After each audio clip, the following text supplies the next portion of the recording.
Hello all, today we will be talking about customer lifetime value, the predicting of customer lifetime value, and then the components that it's composed of. So here in the dashboard, we have some data about customers, and these are now customer IDs. Here we have modeled the retention of a customer, so the churn. Will the customer be a customer in the future? We're also interested in how many products the customer will purchase in the future and what is their monetary value. And so here in the top left-hand side, we have to contact these customers with retention. And now this is very important because you, of course, don't want to contact your entire customer base with a retention campaign. You want to contact those who will react positively to a retention campaign. And also, of course, if you would know that a customer is going to be your customer in the future, there is no need for a retention campaign. So here we have put those with a predicted churn, so will they be a customer in a future time frame, of 0.7 to 0.5. So these are customers that have once been good customers, but their metrics have started going down. But they're not at zero, meaning that they're not completely lost yet. So these are customers that are easier to get back and win back with a retention campaign. So this is a highlight group of those who you should contact. If you don't have any time to contact further customers, contact at least these ones. Then we have the rewarding for loyalty. Now these are the customers with the top predicted CLV, right? These are the fans of your product, the ones that have bring in the most money. So they bring value to your business in the future, the predicted value, which means of course that you would want to give them value back somehow. For example, via discount or such other methods. Now here in the scatter plot chart, we have plotted the predicted CLV on the y-axis, and then on the x-axis, we have elasticity.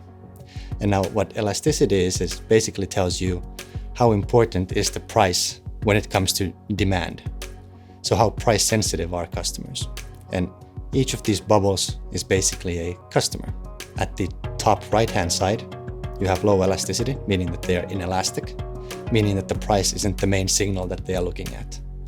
And then on the y-axis, we have the predicted CLV, which means that their predicted customer value to the business is high, meaning that these can be classified as fans of the product or the business because the price isn't the main signal. They're not price hunters or bargain hunters, so to say.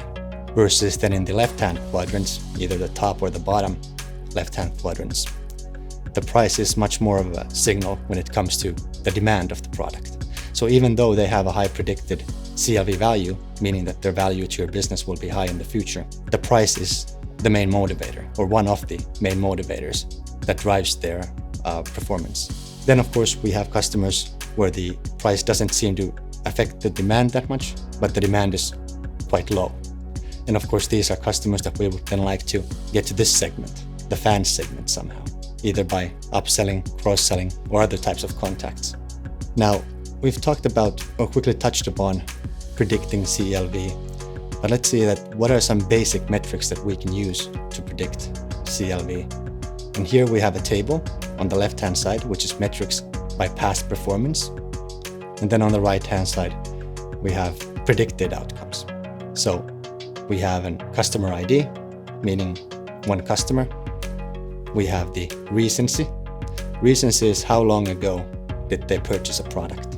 We have frequency, meaning how frequently do they spend money at your company or store. And then we have the monetary rank, which is how much money do they use. And now I've divided this into 5 categories from 1 to 5, 5 being the best one. So for example, here, line number 3, we can see that the recency is a 5, which means that they have just purchased something. The frequency is a 5, which means that they purchase quite frequently. And then the monetary is a 5, which means that the amount of money that they use at the business is quite high. So this is quite an exemplar customer, right? Now, of course, we want to keep this customer happy, and we want to keep the customer the same way that it is right now. But also, we want to know how the customer will react in the future based on these past performances and other data that we can bring into the system. So here we have the predicted CLV, so the customer lifetime value. And the same thing here is they are ranked, meaning that from 1 to 5, 5 being the best one. And so of course, if this customer buys recently, frequently, uses a lot of money, the probability that their CLV rank will be high is of course quite high, because we are using past data to model what is the likely outcome in the future.